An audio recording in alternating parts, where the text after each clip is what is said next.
Image assez rare, celle de Volodymyr Zelensky en dehors de Kiev. Il s'est rendu à Mykolaiv dans le sud du pays, ville portuaire toujours sous contrôle ukrainien, mais qui reste une cible de Moscou puisqu'elle se trouve sur la route vers Odessa. Les forces russes qui continuent de bombarder l'est du pays. Et justement, ce matin, nous prenons la direction à présent du Donbass où les combats sont toujours plus intenses. Et nous revenons ce matin à Kramatorsk. Souvenez-vous, c'est cette ville dont la gare avait été bombardée le 8 avril dernier. Il y avait eu plus de 50 morts. Depuis, la cité est traumatisée. Ses habitants vivent en permanence dans le fracas des sirènes d'alerte au bombardement.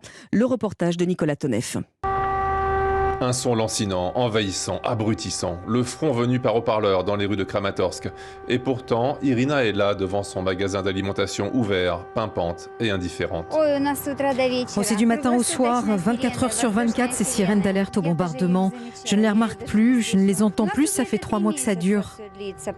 Irina possède 7 épiceries, elle est donc aux premières loges pour observer ce qui se passe en ville. Et première remarque paradoxale, les clients sont de plus en plus nombreux. Ces 2 dernières semaines, il y a une tendance étrange. Plus le front se rapproche, plus il y a de gens qui reviennent en ville. Je pense que les gens partis il y a 2 ou 3 mois, c'est ma supposition, n'est-ce pas? Je crois qu'ils rentrent à la maison parce qu'ils n'ont plus d'argent pour payer l'exil. Deuxième remarque venue des soldats en permission, eux aussi clients d'Irina. Ils nous rassurent toujours et disent « Ne vous inquiétez pas, nous ne les laisserons pas arriver à Kramatorsk. Tout ira bien. » Et nous les croyons.